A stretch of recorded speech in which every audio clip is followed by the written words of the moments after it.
आज हम लोग देखेंगे 7 नंबर। ओके ना। कोई दुकानदार एक पेन बेचने पर 1 रुपया का लाभ अर्जित करता है। कितना लाभ अर्जित करता है? 1 रुपया। यानी एक दुकानदार है, मान लीजिए दुकानदार हम ही हैं। अगर हम 1 कलम बेचेंगे तो 1 रुपया लाभ होगा। अगर हम 50 कलम दिन का बेचेंगे तो 50 रुपया लाभ होगा। अगर हम 10 कलम बेचेंगे तो 10 रुपया लाभ होगा। और अपने पुराने पेंसिल को बेचते हुए 40 पैसा प्रति पेंसिल की हानि उठाता है। और अगर एक वो पेंसिल बेचेंगे तो 40 पैसा का हानि होगा, नुकसान होगा। ठीक है। तो कह रहा है 1 महीना में उसने 5 रुपया हानि उठाया। यानी कुल मिलाकर उसका जोड़ घटा के पेंसिल पेन बेच के 5 रुपया उसको हो गया हानि। ठीक है।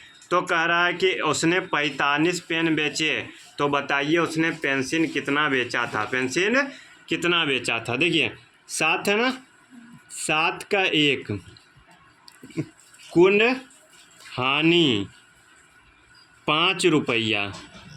यानी इसको हम लिख सकते हैं -5 रुपया। क्या लिख सकते हैं? -5 रुपया। बेचा गया पेन 1 रुपया। क्या हो जाएगा? सॉरी बेचा गया पेन 45 और बेचा गया पेंसिल हमें ज्ञात करना है, तो इसको मान लेंगे x। इसको क्या मान लेंगे? अब देखिए अकॉर्डिंग टू क्वेश्चन, यानी प्रश्न में बोला है 1 पेन को बेचने पर 1 रुपया लाभ। कितना लाभ? 1 रुपया लाभ। और 1 पेंसिल को बेचने पर 40 पैसा का हानि। आप लोग सोच रहे होंगे कि 40 पैसा था तो हम 40/100 क्यों लिखें? सोच रहे हैं ना, 40 पैसा है तो 100 क्यों लिखें? देखिए पैसा है ना, इसको रुपया में बदलना है तो 100 से डिवाइड कर देंगे। अब कुल मिला के उसको क्या हो गया? 5 रुपया हानि, यानी -5। अब देखिए ये कट रहा है तो काट दीजिए। 20 दूनी 40 और 20 पचे 100, तो बचा क्या? 45 + 2x/5 बराबर -5। ओके ना। अब देखिए x वाला को पकड़ के बाकी इसको उठा के दूसरी तरफ फेंक देंगे। 2x/5 बराबर -5। इधर 15 से तो दूसरी तरफ माइनस। 2x बराबर 5 और 45 दोनों माइनस में है। क्या?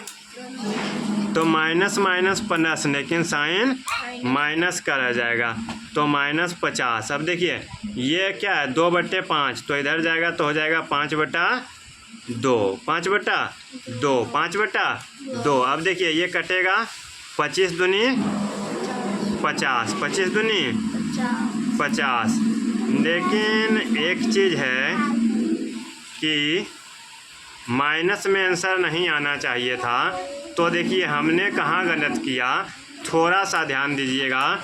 यहाँ पर 40 पैसा का हानि हो रहा था तो क्या करेंगे? माइनस रहेगा। यहाँ पे क्या रहेगा? माइनस रहेगा। तो यहाँ क्या होगा? माइनस। तो यहाँ क्या होगा? माइनस। सभी जगह हो जाएगा माइनस, तो माइनस क्या हो गया? कट गया। तो 25 × 50 125, यानी कुल मिलाकर वो 125 पेंसिल बेचा। 125 पेंसिल बेचा तो उसको हानि हुआ 50 रुपया का। कितना हानि हो गया?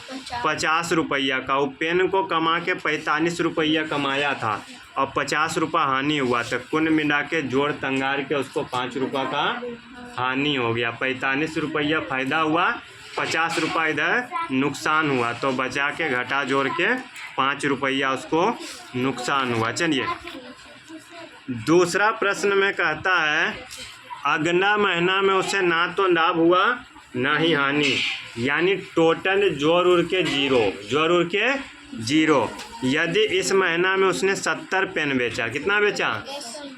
तो कह रहा है पेंसिल कितना हुआ, पेंसिल कितना बेचा। ठीक है। तो देखिए दूसरा है कुल लाभ या हानि कितना है?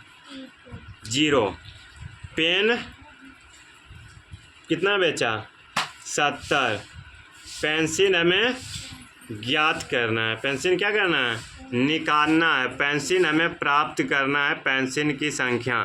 देखिए पेन बेचा 70, पेन कितना बेचा? 70 तो 70 गुना 1। पेंसिल कितना बेचा? x, तो x गुना -40/100।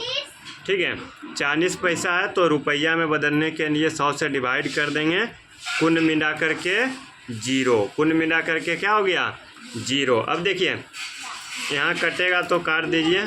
ठीक है, अभी और कटेगा, 2 दूनी 4 और 5 दूनी 10। ठीक है, अब देखिए 70 गुना 1, 70 - 2x बटे बराबर 0। 70 को दूसरे तरफ भेज देंगे, -70, माइनस माइनस क्या हुआ? कट गया। अब देखिए x बराबर इधर 2/5 है तो इधर क्या हो जाएगा? 5/2। तो ये हो गया 35 दूनी 70, यानी 35 गुना 5 175 पेंसिल। वो कितना बेचा? 175 पेंसिल बेचा।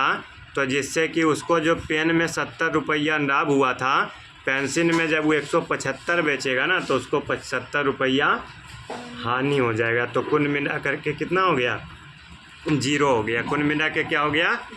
0। तो इस प्रकार से देखिए आपका 1 का C, एक्सरसाइज 1 का C का 7वां प्रश्न का आपका दोनों कंप्लीट हो चुका है। मिलेंगे आपसे नेक्स्ट वीडियो में। अभी के लिए बस इतना ही। धन्यवाद। जय हिंद।